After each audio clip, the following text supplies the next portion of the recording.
Halo, selamat datang kembali di Project Review, masih dengan saya Putu Reza, kali ini untuk Asus Padfone S. Asus Padfone S ini merupakan sebuah ponsel yang bisa berubah menjadi sebuah tablet jika dihubungkan dengan sebuah docking station khusus. Namun pada review kali ini saya tidak akan membahas bagaimana performanya sebagai sebuah tablet, melainkan hanya sebatas bagaimana kemampuannya sebagai sebuah ponsel. Dari luar, Padfone S sebenarnya tidak menawarkan sesuatu yang berbeda dibanding ponsel Android kebanyakan. Layout tombolnya standar saja dengan tombol power serta volume yang berada di sisi kanan perangkat. 3.5 mm headphone jack berada di bagian atas bersanding dengan noise cancellation mic. Sedangkan port micro USB dan juga lubang konektor untuk terhubung ke docking station ada di bagian bawah. Ukuran perangkatnya sendiri terbilang umum untuk sebuah ponsel dengan layar seluas 5 inci. Meski punya layar yang tergolong lebar, Padfone S masih cukup nyaman untuk digenggam menggunakan satu tangan. Pun begitu, untuk pengoperasian yang lebih enak, penggunaan dua tangan tetap menjadi opsi yang lebih baik. Material yang digunakan pada bodi Padfone S terbuat dari plastik polikarbonat. Slot untuk sebuah micro SIM card ada di balik cover bagian belakang. Di sebelahnya juga terdapat sebuah slot micro SD dengan kemampuan up to 64 GB untuk menambah kapasitas internal 16 GB. Seperti yang tadi sudah saya sebutkan sebelumnya, Padfone S ini dibekali dengan layar seluas 5 inci. Resolusi yang ada sudah selayaknya sebuah ponsel high-end, yaitu 1920x1080 pixel dengan kerapatan pixel mencapai 441 ppi. Secara default, komposisi kontras dan saturasi yang ditampilkan sudah tergolong baik. Namun, bagi yang ingin melakukan penyesuaian, aplikasi Splendid yang merupakan aplikasi bawaan bisa dimaksimalkan. Pada aplikasi Splendid, temperatur, hue, dan juga saturasi warna pada layar bisa diatur sesuai selera penggunanya. Untuk browsing atau membaca, layar yang ada memang sangat nyaman. Selain karena teks yang terlihat tajam, adanya setelan reading mode juga membantu mata tidak cepat lelah. Sedangkan untuk video dan game, performa layar juga bisa diandalkan karena punya view angle yang bagus. Sayangnya, kenyamanan multimedia tadi sedikit berkurang karena speaker yang ada kurang mendukung, paling tidak ya menurut saya. Letak yang ada di bagian belakang plus ukurannya yang kecil menjadi poin minus. Meskipun secara output sebenarnya cukup lumayan, tapi selama menggunakan ponsel yang satu ini, saya lebih memilih menggunakan headset.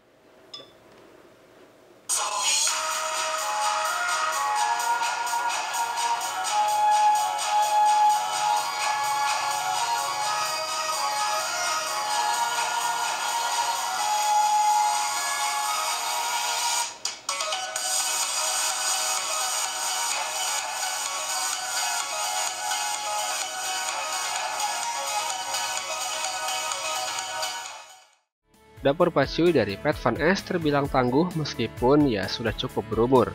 Dengan ditenagai Snapdragon 801 quad-core 2,3 GHz serta GPU Adreno 330, Padfone S punya jeroan yang hampir setara dengan ponsel-ponsel flagship seperti misalnya LG G3.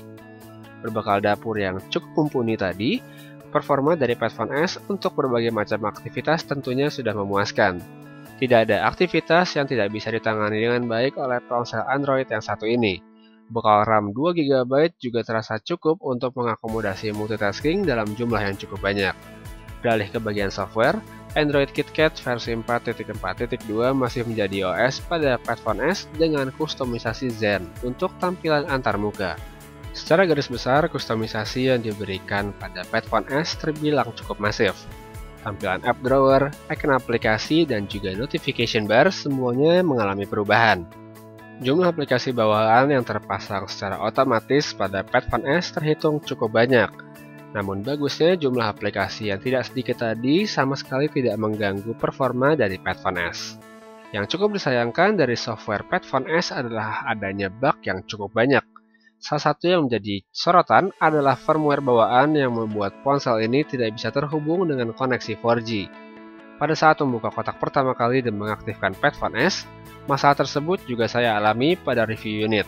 Tapi setelah melakukan update, masalah tersebut bisa teratasi. Masalah lain seperti misalnya aplikasi yang freeze atau force close juga kadang terjadi.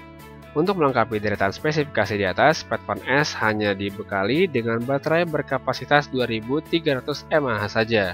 Dengan dapur pacu yang terbilang kencang dan juga layar beresolusi Full HD, kapasitas tadi tentunya bisa dibilang kecil.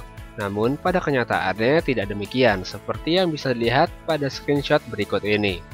Beralih ke sektor kamera, Padfone S dilengkapi dengan resolusi 13 megapiksel. Setelah menguji dengan mengambil cukup banyak foto, kamera ponsel satu ini terbukti mampu menghasilkan gambar yang baik.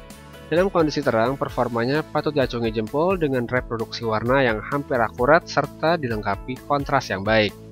Untuk kondisi low light pada kamera Padfone S juga terhitung memuaskan. Meski permasalahan klasik seperti noise masih bisa ditemui, tapi foto yang diambil masih tergolong terang dan oke. Untuk mendukung pengambilan foto, Asus melengkapi Padfone S dengan cukup banyak mode pengambilan gambar. Mode populer seperti Night, HDR, Panorama, dan Low Light sudah tentu bisa ditemui. Ada juga mode Depth of Field yang memberikan efek blur pada background seperti menggunakan kamera DSLR. Sayangnya untuk fitur yang satu ini hasilnya masih hit and miss atau tidak selalu bagus. Selain yang sudah disebutkan di atas, ada satu fitur yang cukup menyita perhatian, yaitu mode turbo. Mode ini sejatinya adalah bentuk lain dari burst mode, hanya saja lebih cepat, bahkan jauh lebih cepat. Dalam tempo sekitar 4 detik saja, kamera Padfone S mampu meringkus 100 foto. Cepet banget kan ya? Akan tetapi setelah digali lebih jauh, ternyata resolusi foto maksimal saat menggunakan mode turbo hanya 3 megapiksel saja. Mode burst dengan resolusi 13 megapiksel tetap bisa dilakukan dengan menahan tombol shutter, hanya saja prosesnya lebih lambat. Untuk menyisir lini kamera depan, Asus Padfone S dilengkapi dengan resolusi 2 megapiksel saja. Dengan resolusi yang terbilang kecil, foto yang dihasilkan bisa dibilang cukup bagus dalam kondisi cahaya melimpah.